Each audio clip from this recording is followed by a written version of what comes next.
అన్న నమస్తే అన్న. నమస్తే అన్న. ఏం పేరు? కే వెంకటరెడ్డి. వెంకటరెడ్డి గారు ఏం చేస్తుంటారు మీరు? మేము వ్యవసాయం చేస్తాం. ఎక్కడ సార్ ఉండేది మీరు? ఇక్కడే ప్రాపర్ కేశంపేట్, షాద్నగర్. షాద్నగర్ నియోజకవర్గం, కేశంపేట్ మండలం మండల్ హెడ్ క్వార్టర్. రైట్ అంతే. మరి ఇప్పుడు పార్లమెంట్ ఎన్నికలు వస్తున్నాయి. సో ఈసారి మరి ఎవరికి మద్దతు తెలుపుదాం అనుకుంటారు? మేమైతే పక్కా కాంగ్రెస్ వాదిని. కాంగ్రెస్ వాదిని తప్పకుండా వంశాన్నకు ఓటేస్తాం. ఎందుకు కాంగ్రెస్ కి ఎందుకు ఓటేయాలి మరి? ఏసీ 10 ఏళ్ళు అయింది టీఆర్ఎస్కి వేసి. నేను కూడా ఒకప్పుడు టీఆర్ఎస్ లోనే ఉంటాయి. ఈ ఊర్లో ఏమి అభివృద్ధి లేదు, ఇల్లు ఇస్తామన్నారు, ఇండ్లు లేవు, ఏవి లేవు, ఏమి ఇచ్చిలేరు. వచ్చి పేదోళ్ళు వచ్చి రాజకీయం వచ్చి మీరు అక్కడ ఓట్లు వేపిసిరు, మాకు ఒక ఇల్లు ఇచ్చిర్రా, అది చేసిరా అని పోటీకి వచ్చి అడుగుతారు. ఈ పార్టీలు ఉంటే బాగలేదని మేము కూడా పార్టీ మారేసి కాంగ్రెస్లోకి పోయినాం.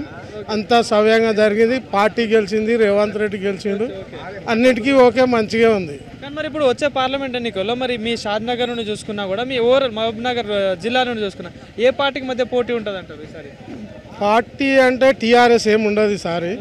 ఉంటే కాంగ్రెస్, తర్వాత ఏమన్నా ఉంటే కొద్దిగా గొప్ప ఉంటే బీజేపీకి ఉంటుంది. ఇప్పుడు సెంట్రల్లో బీజేపీ గవర్నమెంట్ ఉంది, మరి ఏమైనా లాభం చేకూరుస్తున్నారు దానివల్ల? లాభం అంటే ఇక మామూలుగా అట్లే మధ్య తరగతి వాళ్ళకి ఏదో 5-10 ఇస్తారు. కాంగ్రెస్ వస్తే అన్ని ఇస్తారు, ఇండ్లు ఇస్తారు, ఏదో పేదోడికి ఇంత భూమి ఇస్తారు, అన్ని ఇస్తారు.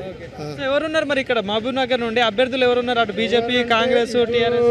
కాంగ్రెస్ అంటే వంశీచంద్ అన్న నిలబడతాడని చెప్తారు. అక్కడ నుంచి జితేందర్ రెడ్డి నిలబడతాడని చెప్తారు. సో మరి ఇక్కడ గతంలో బీఆర్ఎస్ నుండి ఒక ఎంపీ గెలిచిండు, తెలుసా పేరు? బండే శ్రీనివాస్ రెడ్డి. నాకెందుకు తెలియదు, తెలుసు.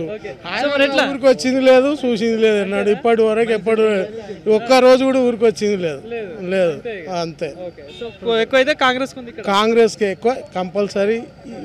ఈ నియోజకవర్గంలో ఎప్పుడు టీఆర్ఎస్ ఉండేది. ఈసారి 200 ఓట్స్ మెజార్టీ వచ్చింది కాంగ్రెస్. అంతా జనం పబ్లిక్ మార్పు వచ్చింది, రివర్స్ వచ్చింది, మారిండ్రు. సో మరి ఇక్కడ ప్రధానంగా మీ కేశంపేట మండలి చూసుకున్నా ఏమున్నాయి సమస్యలు? ఏమున్నాయి? ఏం చేస్తే బాగుంటుంది? పేదోడికి ఎవరికి ఏమి ఇండ్లు ఇచ్చలేరు.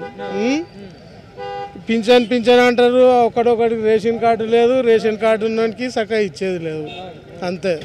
ఏముంది? ప్రధానంగా ఉన్నాయి, బాగుంటుంది. Thank you.